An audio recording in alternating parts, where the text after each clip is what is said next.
Woke humor.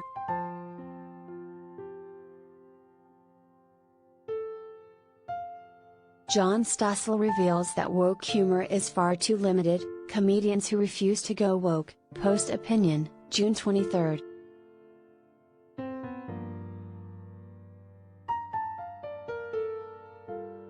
He mentions Jimmy Kimmel and Stephen Colbert as two comedy talk show hosts who represent wokeness and its limitations.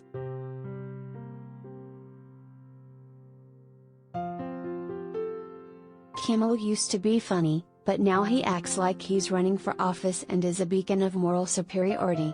Colbert was never funny and acts smug and superior like a Sunday morning evangelist.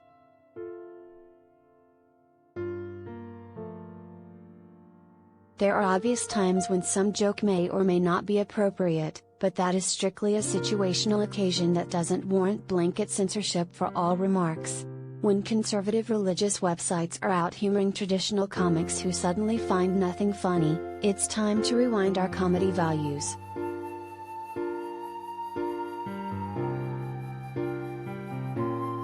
Ray Starman.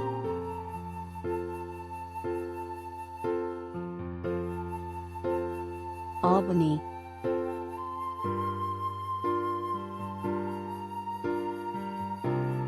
Texas delusions.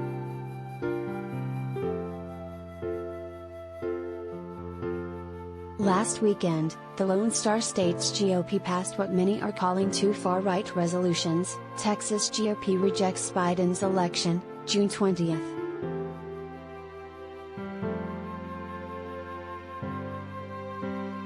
Me? I say they're un-American. The first proclaimed members of the LGBTQ community as abnormal, while the second declared President Biden's 2020 election victory illegitimate.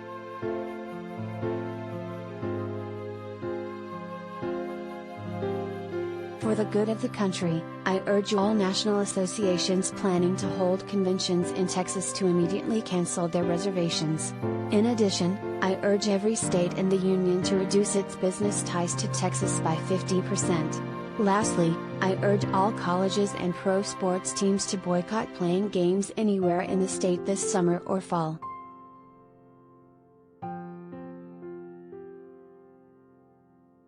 Members of the Texas GOP who approved these resolutions do not speak for decent, law-abiding citizens. It's time to call them out, America.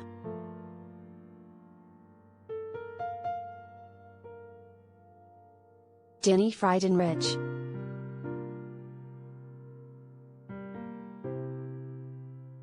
Laguna Beach, California.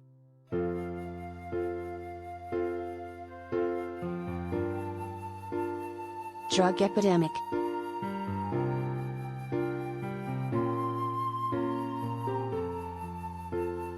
David Gonzalez went from New York City firefighter to heroin addict and shoplifter extraordinaire, going from hero to a life on heroin, June 23.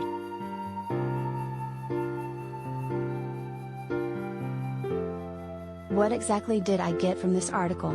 Let's see. A one-time FDNY employee failed a drug test and was allegedly given a chance to retire with a 3/4 pension but chose to continue to get high.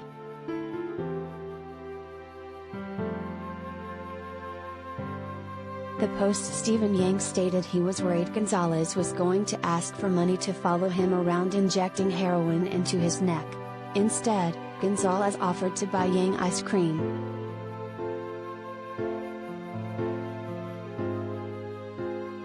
So he steals from the rich and gives ice cream to the poor. What a guy.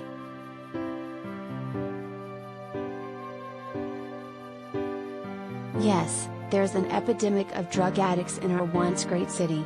I see it every day on the streets and in the subway. Providing syringe vending machines and legalizing drugs only exacerbates the problem.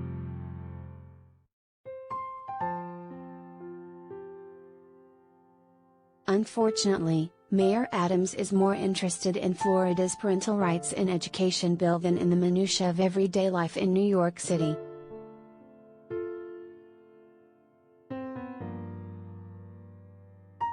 Andrew Shapiro.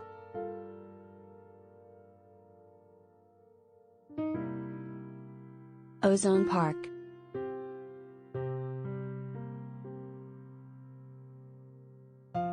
We dollar plurge.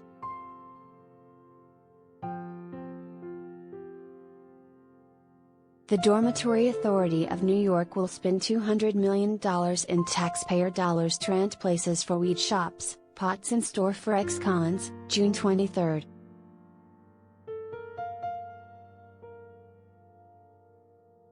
I am glad that these folks will have jobs, especially if they were incarcerated for selling weed on the streets in the past.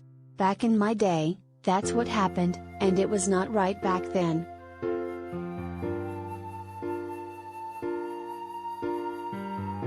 However, I am sure many more services are needed in the city that this money can be applied to. I had to apply for a grant to get my roof fixed as it is in bad shape. This process will take 2 years if I am approved.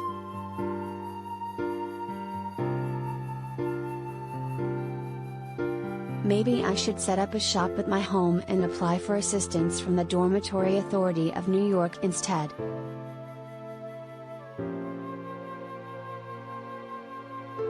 Donna Goddard.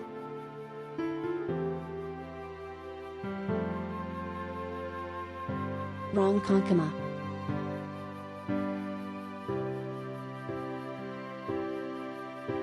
Want to weigh in on today's stories?